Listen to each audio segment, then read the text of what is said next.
Toledo. Mediados del siglo XII. El amanecer. En Toledo, el amanecer no tiene una sola voz. Tiene tres. Las campanas de la catedral llevan siglos marcando las horas canónicas, el ritmo del tiempo cristiano que divide el día en oraciones y el año en santos. Desde los minaretes, porque en Toledo del siglo XII todavía hay minaretes, la voz del almuédano llama a los fieles a la primera oración del día, esa hora azul antes de que el sol aparezca sobre el Tajo.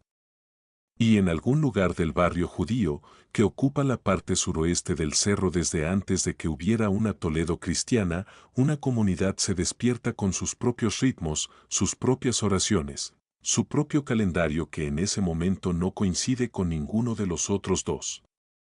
Tres relojes en la misma ciudad. Tres calendarios que cuentan los años desde fechas distintas. Tres lenguas en el mismo mercado, árabe, hebreo, romance, negociando el precio del aceite y del pergamino con palabras que ninguna de las tres comunidades podría pronunciar en la lengua de las otras dos, pero que en la práctica se entienden porque llevan generaciones haciéndolo. Tres sistemas de derecho que conviven y se rozan y a veces se contradicen. Tres maneras de entender a quién le pertenece una casa cuando el dueño muere. Tres maneras de saber cuándo es el fin de la semana y cuándo empieza el siguiente. Toledo no era el paraíso. Era algo más interesante que el paraíso, era un experimento. Un lugar donde tres civilizaciones que en otras partes del mundo se destruían mutuamente habían encontrado, por razones más prácticas que ideales, una forma de existir en el mismo espacio. No siempre en paz. No siempre en igualdad. Con tensiones que a veces se convertían en violencia y con periodos de convivencia que a veces producían obras que ninguna de las tres culturas podría haber producido sola. De ese espacio salió algo que cambió el mundo sin que nadie en Toledo lo viera venir. Toledo en el siglo XII no es una metáfora. Es una ciudad específica con calles específicas que todavía puedes recorrer. La judería ocupa la parte suroeste del cerro. Lleva allí desde antes de que los visigodos llegaran, desde antes de que el Imperio Romano construyera su Toletum, quizás desde antes de que hubiera una ciudad reconocible en ese lugar. Los judíos de Toledo son el depósito humano más antiguo de la ciudad, los que han visto pasar a todos los demás. Tienen sus sinagogas, y las que sobreviven hoy son de los edificios más extraordinarios que quedan en pie de ese siglo, sus escuelas, sus mercados. Sus jueces que aplican el derecho talmúdico en pleitos entre miembros de la comunidad. La Morería es el barrio musulmán, con sus mezquitas y sus talleres y sus baños públicos que la ciudad cristiana también usará porque los baños son lo que los baños son. Los artesanos mudéjares, los musulmanes que viven bajo dominio cristiano después de que Alfonso VI tomara Toledo en 1085, dominan técnicas de construcción que ningún maestro de obras cristiano conoce. El yeso tallado. El ladrillo cosido con esa geometría que no es decoración sino estructura. Los arcos que distribuyen el peso de maneras que los canteros europeos tardarán siglos en comprender. Y la ciudad cristiana los envuelve a los dos, con su catedral en construcción permanente y su corte episcopal y sus órdenes militares y sus clérigos que han viajado desde Francia, desde Italia, desde Alemania, buscando algo que solo Toledo tiene, el acceso a un mundo de textos que Europa Occidental perdió hace siglos y que aquí, en estas bibliotecas, en estas cabezas, todavía existe. Hay un documento notarial de Toledo del año 1176 que los historiadores citan cuando quieren explicar lo que este lugar fue. Un contrato ordinario entre partes. Está firmado en tres idiomas: árabe, hebreo, latín. Las mismas condiciones. Los mismos términos. Tres firmas. Tres sistemas de escritura en el mismo pergamino reconociéndose mutuamente como válidos. Un contrato entre tres mundos que se saben distintos y deciden, ese día, en ese asunto, que la diferencia no impide el acuerdo. Eso es Toledo. En el año 1145, un hombre llega a Toledo desde Italia. Se llama Gerard de Cremona. Tiene 31 años. Viene buscando un libro. El libro se llama Almagesto. Es el Tratado de Astronomía de Claudio Ptolomeo, escrito en griego en el siglo II, perdido para Europa Occidental durante generaciones, conservado en árabe en las bibliotecas de Al-Ándalus mientras el resto del continente vivía con una imagen del cosmos que no había sido revisada desde la antigüedad.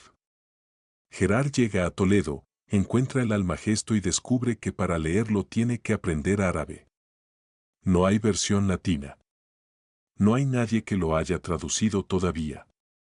El texto existe en la lengua que él no tiene. Así que aprende árabe. Lo que pasa después es uno de los momentos más silenciosamente transformadores de la historia intelectual de Europa. Gerard de Cremona, en Toledo, durante los siguientes 42 años, traduce 87 textos del árabe al latín. No es solo el Almagesto. Es Aristóteles, la física, la metafísica, los tratados científicos que la tradición latina había perdido o nunca había tenido. Es el canon de medicina de Avicena, que las universidades europeas enseñarán durante 4 siglos como el texto médico definitivo.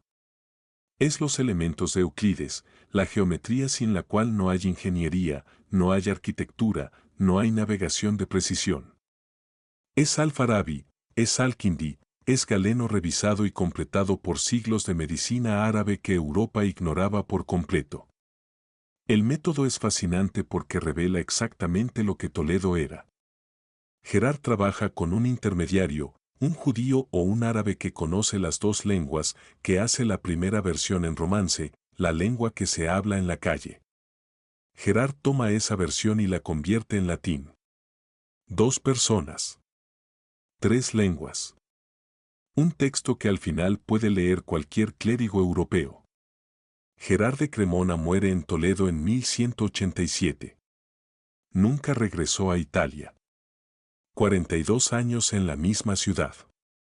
Sus traducciones llegaron a París, a Oxford, a Bolonia, a todas las universidades que estaban naciendo en ese momento preciso en que Europa estaba construyendo las instituciones del conocimiento que todavía existen. Sin sus traducciones, Tomás de Aquino no tiene el Aristóteles con el que construye la Suma Teológica. Sin sus traducciones, la escolástica, el sistema intelectual que domina el pensamiento europeo durante 3 siglos, no tiene sus materiales básicos. Sin sus traducciones, el Renacimiento tarda otra generación en tener las herramientas que necesita. Un hombre. Una ciudad. 42 años. Gerard de Cremona nunca supo lo que había hecho. En 1252, Alfonso X sube al trono de Castilla y León. Tiene 31 años. Y una idea que ningún rey de su tiempo se habría atrevido a articular con la claridad con que él lo hace. La idea es esta, que las 3 culturas de su reino no son un problema a resolver. Son un recurso a usar. Alfonso X se llama a sí mismo rey de las 3 religiones. No es solo un título. Es una declaración de método. En sus escritorios de Toledo trabajan simultáneamente teólogos cristianos, rabinos judíos y sabios musulmanes. Trabajan en la misma sala. Sobre los mismos problemas. Bajo el mismo rey que lee los manuscritos de todos ellos y escribe el mismo, en castellano y en gallego-portugués, porque Alfonso X es también poeta y historiador y legislador además de rey. Las tablas alfonsíes, el sistema de cálculo astronómico más preciso disponible en la Europa del siglo XIII, producido por un equipo de unos 50 astrónomos, la mitad judíos, la mitad musulmanes, bajo la dirección directa de Alfonso. Los navegantes europeos utilizarán esas tablas durante 2 siglos. Cristóbal Colón las lleva consigo cuando cruza el Atlántico en 1492. El mismo año en que los sucesores de Alfonso expulsarán a los judíos que las hicieron posibles. Las cantigas de Santa María, 427 canciones en gallego-portugués, con música que integra influencias árabes y andalusíes junto a las formas europeas de la época, copiadas en manuscritos iluminados con miniaturas que muestran a músicos de las tres culturas tocando juntos frente a la Virgen. Alfonso las compone él mismo, o supervisa su composición con la dedicación de alguien que cree que la belleza es un argumento teológico y que ese argumento no tiene fronteras confesionales. Las 7 partidas, el primer código legal completo redactado en castellano, que entre sus artículos incluye protecciones explícitas para las minorías religiosas que ningún código europeo contemporáneo contiene. Las 7 partidas dicen, con una precisión que en el siglo XIII es casi subversiva, que los judíos deben poder vivir entre los cristianos sin ser molestados en sus sinagogas, en sus fiestas, en sus cementerios, en sus costumbres. Que el converso forzado no tiene obligación de mantener su conversión. Que la diferencia religiosa no es en sí misma un delito. Alfonso X creía en eso. O lo necesitaba creer. O entendía que su reino no funcionaba sin los médicos judíos, sin los astrónomos musulmanes, sin los traductores que eran la única interfaz entre el conocimiento árabe y el mundo latino que lo necesitaba. La diferencia, en política, a veces es irrelevante. Lo que importa es lo que se construyó. Y lo que se construyó fue un reino que en el siglo XIII era, en términos de producción intelectual, el más rico de Europa occidental. No el más poderoso militarmente. No el más estable políticamente, Alfonso vivió en guerra civil casi permanente. Pero el más fértil en ideas, en textos, en conocimiento que cruzaba las fronteras que en otros lugares eran muros. Alfonso X murió en Sevilla en 1284, solo. Su hijo Sancho lo había depuesto en una rebelión que la nobleza apoyó porque el rey era demasiado intelectual, demasiado interesado en los libros, demasiado dispuesto a gobernar con judíos y musulmanes en puestos que la aristocracia cristiana quería para sí. El hombre que creyó que las tres culturas podían construir algo juntas vivió para ver cómo esa creencia era derrotada por su propio hijo. En el año 1355, en Toledo, Samuel Halevi Abulafia obtiene permiso del rey Pedro I de Castilla para construir una sinagoga en el barrio judío. Samuel Halevi es el hombre más poderoso de la comunidad judía española en ese momento. Tesorero real. La persona que administra las finanzas del reino con una eficiencia que el rey Pedro necesita demasiado para prescindir de ella. Un hombre que vive en la cima del mundo que Toledo había hecho posible, judío en un reino cristiano, trabajando en árabe y en hebreo y en castellano, construyendo con técnicas musulmanas en una ciudad que reza en 3 lenguas. Lo que construye con ese permiso es el argumento arquitectónico más elocuente de todo lo que Toledo representó. Las paredes de la sinagoga están cubiertas de yeso tallado con una minuciosidad que solo los artesanos mudéjares de Toledo dominan. La misma técnica que se usa para decorar los palacios de los reyes cristianos. La misma mano que talló las iglesias. Los arcos son de herradura, la forma que el Islam llevó al arte de la península hace 6 siglos, la forma que define la arquitectura de Al-Ándalus y que en Toledo es simplemente la forma de los arcos, sin que nadie necesite ya preguntarse de dónde viene. Y las inscripciones son en hebreo. Los salmos. Los versículos del Deuteronomio. El nombre de Samuel Halevi Abulafia y el nombre del rey Pedro y tallados juntos en la misma pared, porque el mecenas y el soberano coexisten en ese espacio como coexistían en la realidad de ese reino. Un judío que financia. Artesanos musulmanes que ejecutan. Permiso de un rey cristiano. Un edificio que reza en hebreo con manos árabes en una ciudad que tiene catedral gótica. Hoy se llama Sinagoga del Tránsito. Puedes visitarla. Está en Toledo, en la Judería, a 200 metros de la catedral. Las paredes de yeso tallado siguen allí, intactas después de 700 años, porque la piedra no entiende de expulsiones. Samuel Halevi fue arrestado 5 años después de construirla, en 1360, por orden del mismo rey Pedro y que le había dado el permiso. El motivo oficial, enriquecimiento ilícito. El motivo real, Su riqueza era demasiado visible, su poder demasiado incómodo, su origen demasiado diferente para una corte que estaba empezando a redefinir quién pertenecía a qué. Murió en prisión en Sevilla. Tenía 40 años. La sinagoga que construyó sobrevivió a su constructor en 7 siglos y sigue esperando. Toledo no era la utopía que la leyenda romántica ha querido hacer de ella. Conviene decirlo con claridad porque la historia real es más interesante que el mito y porque el mito, cuando se derrumba, arrastra también la verdad que contenía. Si Toledo fue perfecta y luego fue destruida, la lección es que la perfección no dura. Pero si Toledo fue imperfecta y compleja y contradictoria y aún así produjo lo que produjo, la lección es diferente y más exigente. Ya en el siglo XII había tensiones. La Iglesia miraba con recelo la influencia intelectual árabe. Había teólogos que veían con profunda desconfianza los textos de Aristóteles que llegaban del árabe. ¿Qué garantía había de que no estaban contaminados por una filosofía incompatible con la fe? El Papa condenó en 1210 la enseñanza de la física aristotélica en París, precisamente las traducciones que venían de Toledo. La ciencia que Gerard de Cremona había traído era peligrosa para quienes creían que el conocimiento y la fe debían moverse en espacios separados.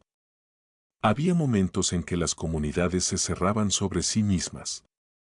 La judería levantaba sus propias murallas internas no solo para protegerse del exterior sino para mantener la coherencia de una comunidad que solo podía sobrevivir siendo reconociblemente distinta. La morería hacía lo mismo.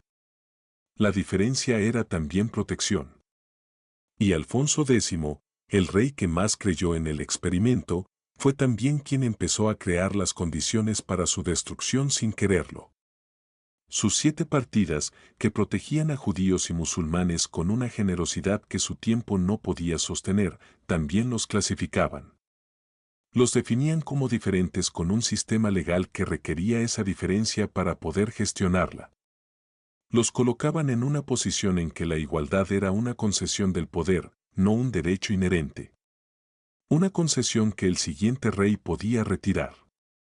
Que el rey después del siguiente podía convertir en exclusión. Que el rey después de ese podía convertir en expulsión. No de golpe. Despacio. Así es como se destruyen estas cosas. El 4 de junio de 1391, en Sevilla, un arcediano llamado Ferrán Martínez lleva años predicando desde el púlpito contra los judíos con una virulencia que las autoridades eclesiásticas y civiles han intentado frenar varias veces sin éxito. Ese día, el sermón termina en la calle.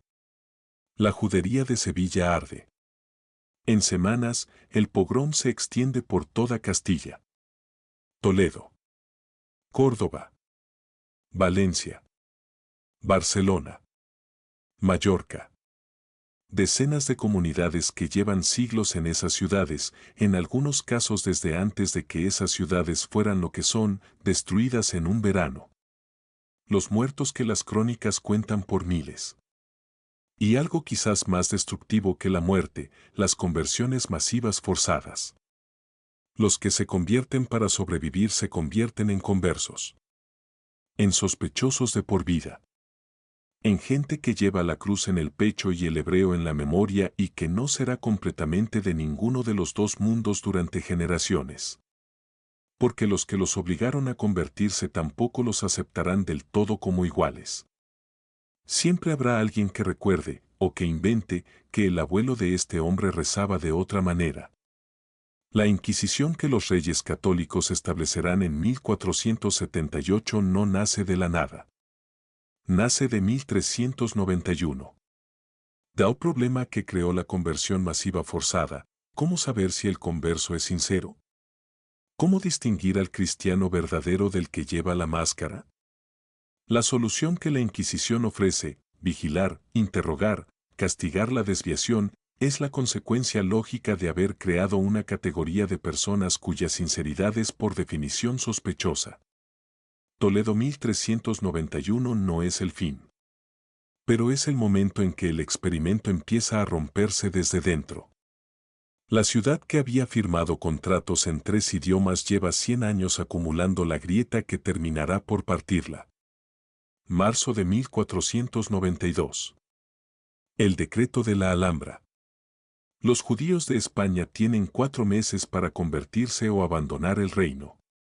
Los que se van pueden llevar sus bienes pero no oro, no plata, no moneda acuñada. La riqueza líquida, la única forma de riqueza que se puede llevar en un barco, queda en España. De Toledo salen familias que llevan en esa ciudad desde antes de que hubiera una Toledo cristiana. Desde antes de que los visigodos llegaran. Algunos llevan las llaves de sus casas. No porque crean que volverán, sino porque no saben cómo irse sin llevarse algo que sea de allí. Se van los médicos, los astrónomos, los traductores, los financieros, los artesanos que sabían hacer las cosas que nadie más sabía hacer, los que construyeron la sinagoga del tránsito, los que hicieron las tablas alfonsíes con las que Colón, en ese mismo año de 1492, navega hacia el oeste usando el trabajo de los hombres que acaban de ser expulsados. Los que habían firmado contratos en 3 idiomas durante 300 años. Se van en 4 meses. Y la ciudad que los vio irse se queda con sus edificios y sin las personas que sabían habitarlos de la manera en que fueron construidos.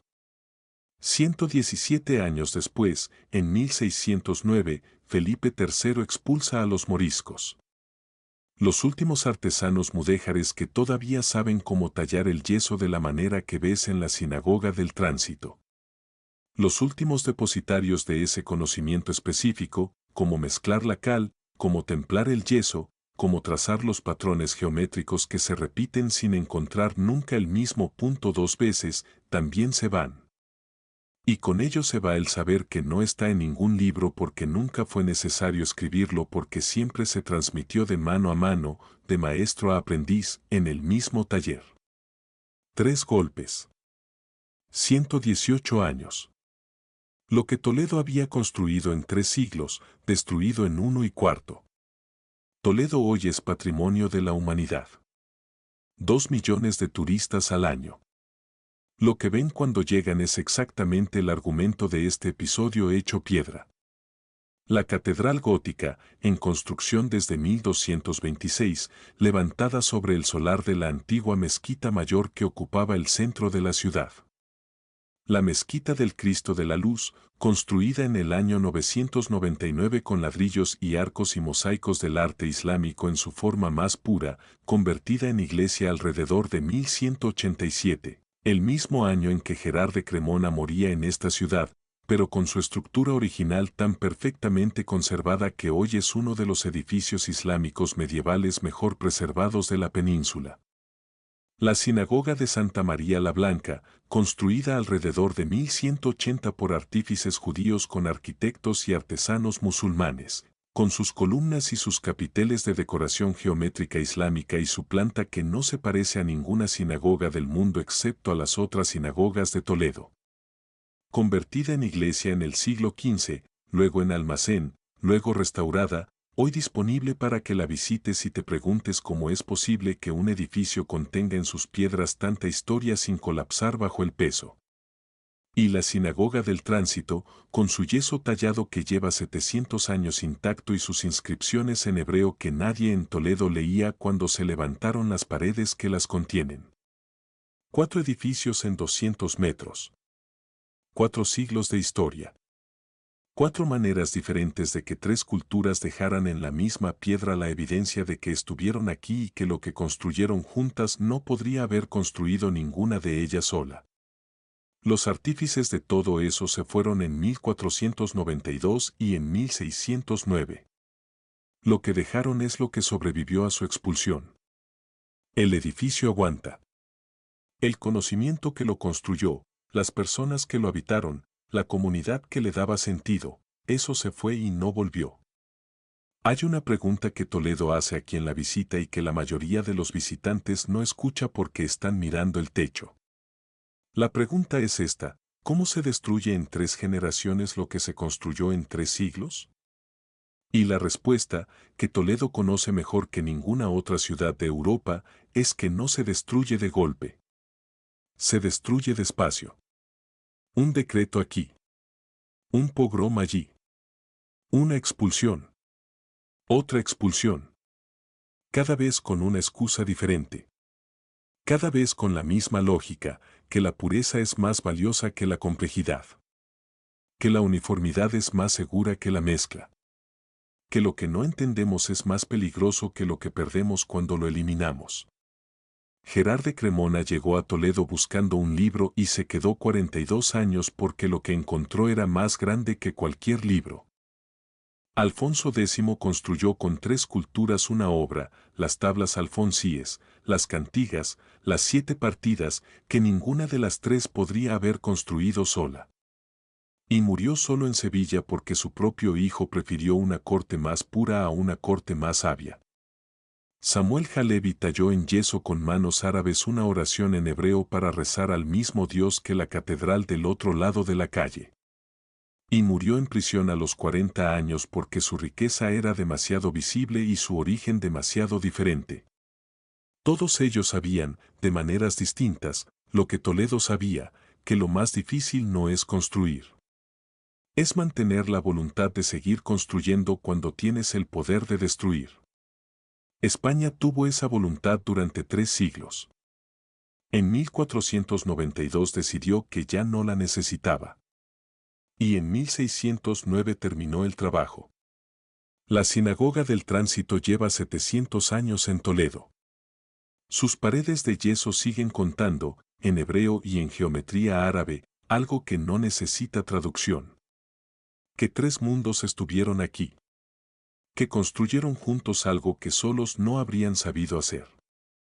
Y que ese algo sobrevivió a todos los decretos que intentaron borrarlo porque la piedra no entiende de expulsiones. La piedra espera. Fuentes y referencias. Fletcher, Richard. Maurice Span. University of California Press, Berkeley, 1992. Menocal, María Rosa. The Ornament of the World, How Muslims, Jews, and Christians Created a Culture of Tolerance in Medieval Spain. Little, Brown, Nueva York, 2002. Catlos, Brian. A Kingdoms of Faith, A New History of Islamic Spain. Basic Books, Nueva York, 2018. Ocallagan, Joseph F. Alfonso X and the Cantigas de Santa María, A Poetic Biography. Brill, Leiden, 1998. Dodds, Gerald and the Architecture and Ideology in Early Medieval Spain. Penn State University Press, 1990. Sobre la Mezquita del Cristo de la Luz y la arquitectura de las 3 culturas en Toledo. Bear, Yitzhak. A History of the Jews in Christian Spain. Dos Walls Jewish Publication Society, Filadelfia, 1961-1966. Sobre Samuel Halevi y la Sinagoga del Tránsito, sobre el pogrom de 1391. Burnett, Charles. The Coherence of the Arabic-Latin Translation Program in Toledo in the 12th Century. Science in Context 14, 1-22001, 249-288. Sobre Gerard de Cremona y la Escuela de Traductores. Museo Sefardí, Toledo. Sinagoga del Tránsito, Documentación Histórica y Arqueológica. Ministerio de Cultura, Madrid.